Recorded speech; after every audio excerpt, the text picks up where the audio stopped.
Today I'm critiquing the part 2 of the ParadiseValley go-kart mansion, and then I'm going to give it an Arvin score at the end of the video. So if you ever decide to buy or build a property like this, you won't make the same mistakes. I'm Arvin Haddad, I'm the How to Buy Mansion guy. Let's watch this video together. I not only wanted to show you guys the gym, but I also wanted to use it. I mean, this gym is so cool. Imagine wake up in the mornings, coming out here with your espresso. I mean, having flat ground here and grass in Arizona is a rarity, and you've got it all outside your gym. Dude, having flat land in Arizona is like the given. It's one of the flattest places on earth, especially Phoenix. Now, second, pay attention to this backyard he's about to show us because it's not really a backyard. It's not positioned as a backyard. It's more like a side yard. It's really out of position. And I covered that in part 1. I will link it at the end of the video so you can watch them back to back. Imagine you can play football, any sort of sport you want back out in your backyard. Just again, the privacy, the entire back retaining wall is just these large thorn bushes. You follow the limestone pavers around to your shower area, which is all outdoors, of course. That's the vibe here in Arizona, that indoor-outdoor flow. And now back inside, right? Straight through this door back here. This is where we're gonna pick up the tour, and this is where I think the pace of this tour is gonna pick up a little bit. Now that we got our little workout out of the way, we're gonna continue over into our powder room. So you have this pedestal concrete sink, the brass hardware, and the artwork hanging on the walls is done by Chris LeBroy. He's known for putting familiar objects in unfamiliar places. That's an interesting niche. Not a bad painting though. But what's really weird is the powder room. How was that even in design in the rest of the house? Now, we're transitioning to the garage here, which is pretty badass. So this was a complete break from what we've seen on the inside though. Subtle foreshadowing because the Porsches from inside that artwork are now in the garage in a more familiar environment. So we have matching with the carbon and the blues on the GT2 and the GT3 RS. I believe this spec is 1 of 6, but so beautiful setup here. Now imagine you can put another lift here as well. So 38 cars in total through all the different garages, and just the concrete that's reinforced with the rebar, the triple stacked. You can fill up all these garages, again, to height, and still bring a fire truck out here as well. I really like this garage, but I made it better in part 1, and I will tell you guys how. You see, this garage, it's got 2 spaces here, mechanical shop and a lift in the middle, and 2 spaces at the end. And it has almost the identical setup on the other side of the property, right? And you enter through the driveway in the center. Now, the problem is first, this is the best area of the double lot. The interior lot is significantly better than the corner lot. A lot of people think corner lots are better, but most of the time they're not because they have extra setback. So they've put the best part of the lot, they've allocated it to the garage, where in my redesign, we've put this garage in the corner lot. We created a horseshoe driveway, having 2 sets of garage on each side, but also allocating the center area to one massive garage for your cars. And the reason why I think my redesign of the garage is not just better for creating a private driveway to the property, it's also a better garage because this garage is 2 long garages next to each other, separated by a driveway in between. If you put these 2 garages next to each other, it's one massive garage. It has bigger volume, bigger oomph, and an easier space, better flow. You don't have to exit it to outside in the hot of Arizona heat and enter it again to the other garage and come back again. So you got the whole garage in one space, and you still got extra spaces on the side wings of the H-shaped property. I mean, this is like stuff you see at a private hangar. And as you can see, this goes way beyond a normal luxury garage. I mean, you have a proper 2-post lift with a chassis already on it. So you can tell they're actually working on stuff in here. That's what it's meant. So it's more than just storage for your vehicles. And this is one of the coolest things I've ever seen. This is called Hide-A-Hose. I just learned about this, but you literally just pull this out of the wall and you can... Dude, what are you doing? Okay, great space, right? It's huge volume. Now imagine it was twice as big as this, right? You had both of them connected with each other. You could have given an entrance from the sides, from the front in different ways. It just would have been such a bigger, hangar looking garage that, the doors would have done it justice. Vacuum up, but it does more than that. I think there's like 70 feet, 80 feet. Does it stop? Okay, I was like, does it ever stop? And look at this. This is how you put it back in. This is the coolest part.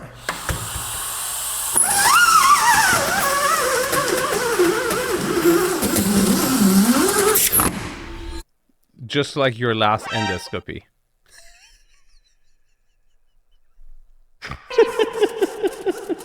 And the way the garages are set up, you can tell they're meant for that 2-height setup as well. So a lot of configuration went into, obviously, for this. And you've got a go-kart set up here, they're working on it.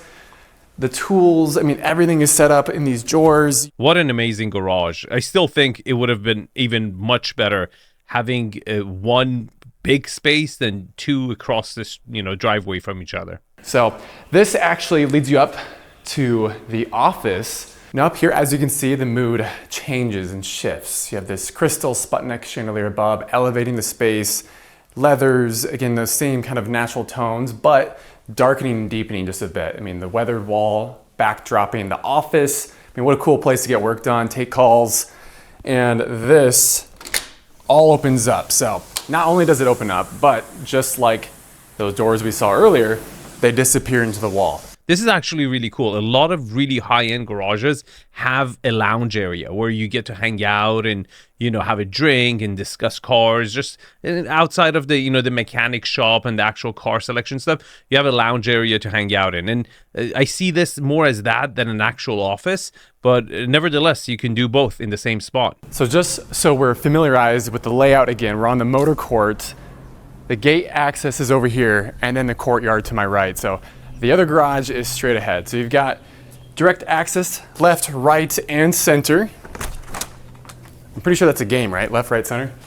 But you've got bikes, because if you're a car enthusiast or you just have toys, it's nice to have kids and bikes separate so they're not falling and bumping or scraping against your nice things. So, and here's where all your helmets, storage, dirt bikes, watercraft, RTV, side-by-sides are kept. And again, you can do a stack configuration here as well and have 4 cars. You can have SUVs parked here as well. I mean, the door heights are high enough. That's not a bad argument for keeping them separate. It's just not going to have the same oomph as combining them together. As to having it combined, you could put drywall in between them and separate them if you choose to partition them.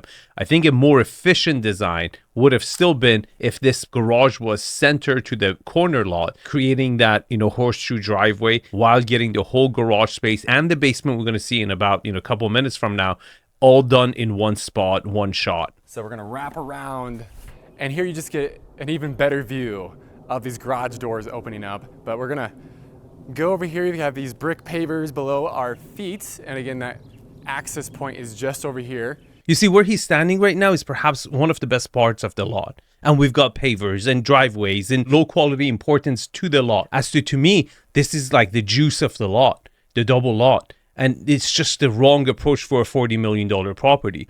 Where you place the house on the lot is perhaps the most important decision. Otherwise, you're on the back foot for the rest of the design and you're scratching your head and you're thinking, how did I get here? The way I do it, the way I position a house on the lot is I can see 5 steps ahead. Why? Because I've done my 10,000 hours. I've looked at so many different layouts. I look at maybe 3 to 5 layouts a day. So I can see 4 or 5 steps ahead where my brain works like an AI engine where the 10 principles of quality, they're all interconnected. You touch one of them, affects the other one. You touch the facade, it changes the layout. You look at orientation, it changes the view. So I can do that simultaneously in my brain where it just, comes to me. So if you want to join the inner circle, here's the QR code. I would love to be that guy to you. You have a little seating arrangement over here. I think Lydia and I are going to have to 1v1 a little bit later. Put something on it, right, Lyd?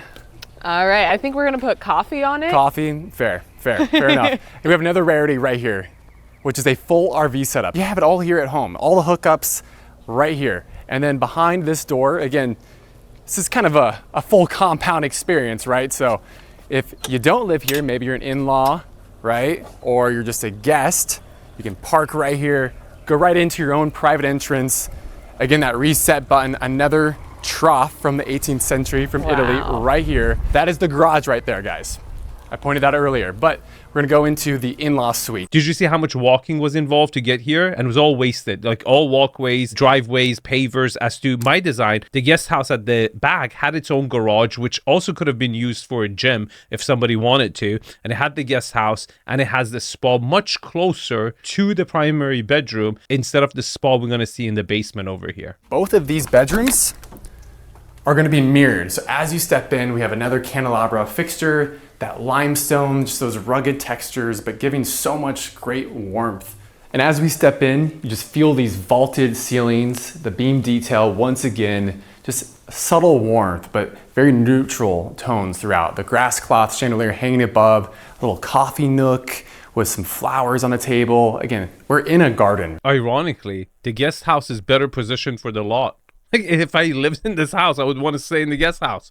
It's centered to the backyard. You see what I'm saying? It looks like the house is yours, and the main house is the guest house. The sink, the industrial pendant fixtures, the gas stove, and the refrigerator, and the cabinets, everything is just hidden behind these doors. Very clean look, but we have one bedroom over there with perimeter cove lighting, dual vanity setup with a walk-in shower with direct access to a stacked laundry setup. And then around this corner is the other bedroom. Perimeter lighting, once again, those linen pendant fixtures on each side respectively, and then a dual vanity walk-in shower. And at the very end, we have this freestanding tub. Okay, the guest house was a little bit washed out, but a way better layout than the main house. The main house had a spider-shaped layout where you had walkways and hallways for ages. It was so separated away from each other, where I changed it to an H-shaped design, separating kind of the busier stuff that you do, like your gym and your playroom and the bar and the library and the office and guest bedroom towards the street side, and then separating the more private spaces like the primary bedroom, kids' bedrooms, kitchen and family room to the more protected areas of the lot. And then you had the formal living spaces in the middle of the H-shaped design. And this all opens up to your lawn. So again, in-laws, if you're staying here, the grandkids can be literally out here running around playing soccer, football. The mezzanine that we just were at sits above where that office space is. And this is where you come out at the end of the day, light a fire over here on this soft pebble, and just gather in an actual garden. This lawn, you really needed a swimming pool. I mean, I feel like the swimming pool was so out of position. Again, this lawn is just, first of all, not centered. Second of all, there's no utility to it. For Arizona heat, you at least should have had like a dipping pool on this side for the guest house. That's where the limes, the grapefruits, and lemon trees grow, right here. And it's just a beautiful setup. And now we're gonna walk across this lawn, past all these mature trees, and go over to the pool deck. And this wall is just so ugly. Like, they never thought about how this is going to affect this view, you know? But again, it's a glorified side yard.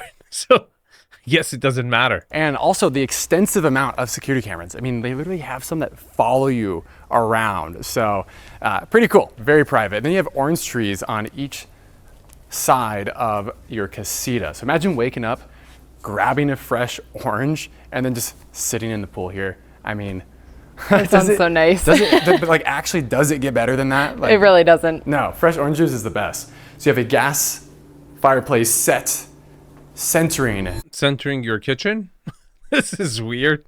What kind of a setup is this? One of the worst casitas I've ever seen. This is like a side-by-side kitchen. Is it like a culinary school teaching people to cook?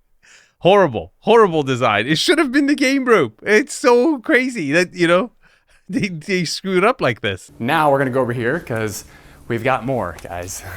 We haven't even started. Like, genuinely, we haven't even started this tour, but you've got the in-ground trampoline, the playground set as well, and this is all goes out to the motor court just over here.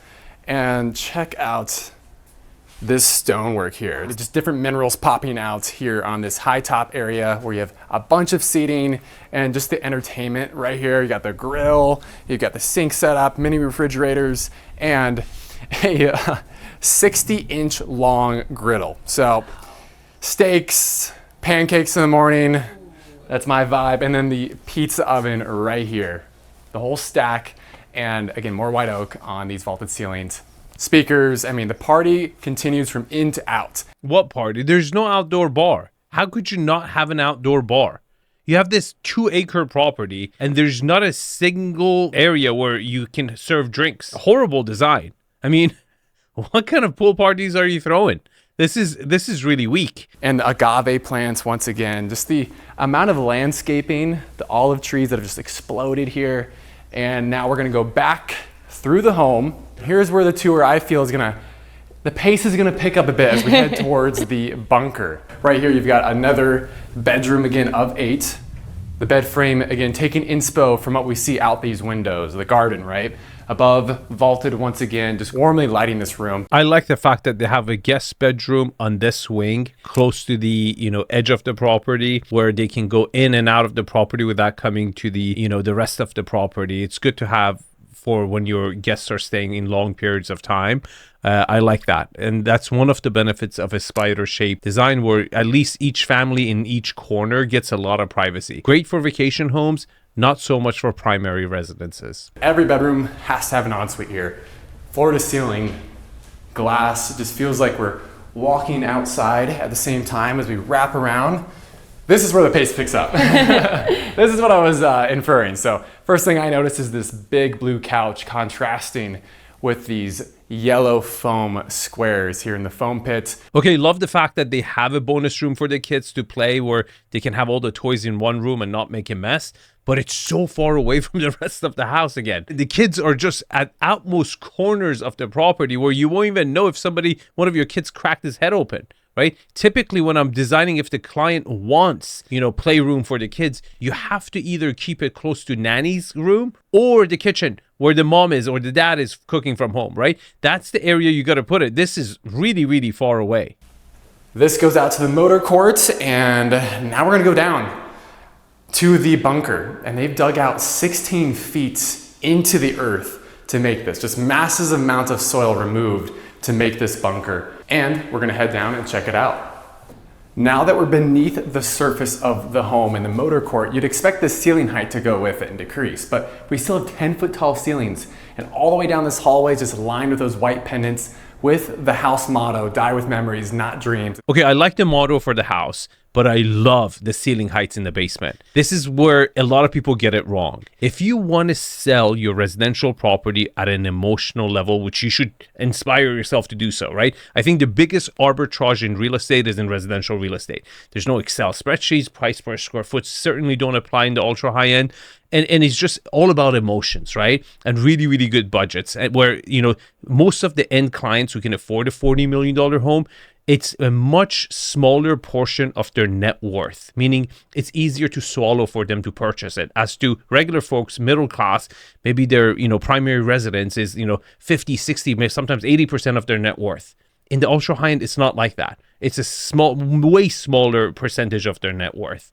And in cases like this, if you want to make that emotional decision really strong, it's really hard to show it because you only really get what I'm saying if you see one in person. When you descend on a basement with really high ceilings, the wow factor is incredible. It's just, you go in there, you're like, I did not expect this. And it's like another world, right? It's just like they were not telling you the whole story with the main house. It's such a surprise, and it's just such a good, especially with people who grew up in the East Coast or Midwest, where basements were a big thing. It's just it's that emotional decision that can make a couple buyers at the same time outbid each other and just buy the house because of the basement. And that's all thanks to that 16-foot build.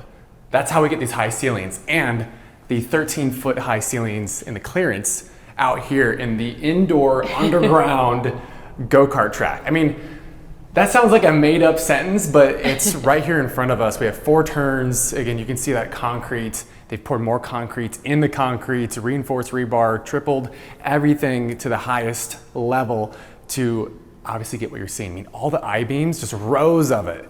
And this is a really fun course, and this is where I'm gonna, I don't know, we'll see. Katrina might have more practice on this, but we're gonna go around the track a few times here. All right, Katrina, gas is on the right.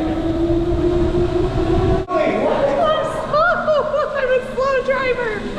What is going on? What is this, childproof? Come on, push it up, man. Go faster. Okay, this basement is freaking awesome. Would have loved to see a better decor on the wall than, cinder blocks. But overall, what a cool basement, right? Now, most of the homes in basements, they don't have this, right? Even if you have the high ceiling, which again, to my standard, it's not even that high. This big volume is super important. So if you buy this house and you're not in go-karts, you still can make this room awesome, right? You can do something really, really cool in it. And it's really important for me that arrival experience to the basement where you take down the stairs and you enter the volume immediately. I could do that for like way too long.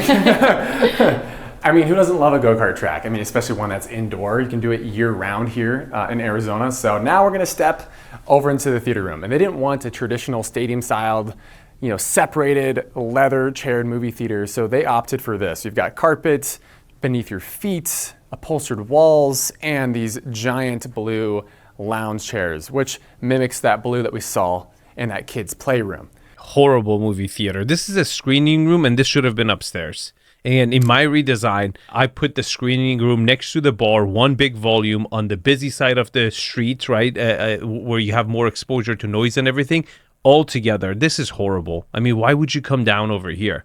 Again, to me, this would have been better a video game room than an actual movie theater or screening room. It's just, you would rarely ever come down here to do this. Your movie theater and screening room should be way more accessible to you than a space like this. But now we're going to push back out, and Lydia's going to show you guys probably her favorite or one of the favorite rooms in here in this home.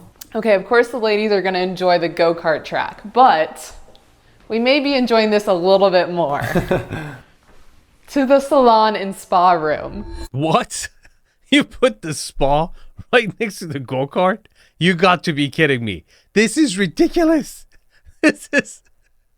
Can you imagine getting your pedicure done? You're just hanging out. Kids are crying, screaming at each other. So somebody's gonna get their hair done over here. Your other two friends are gonna be hanging out.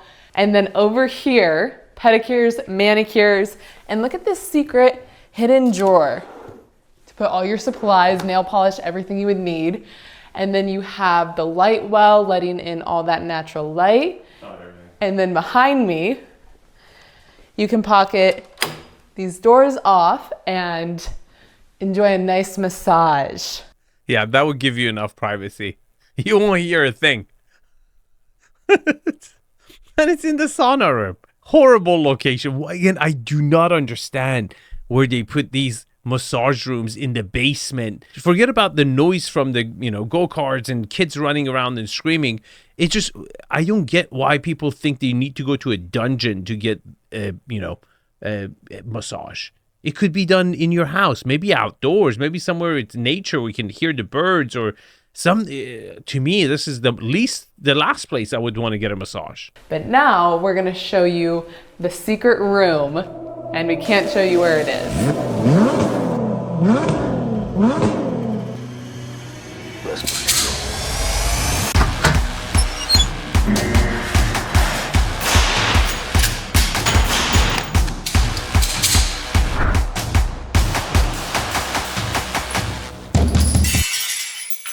So somewhere in the home, you'll find this long, dark hallway. And then at the end, you'll find a concrete encased 2-lane shooting range.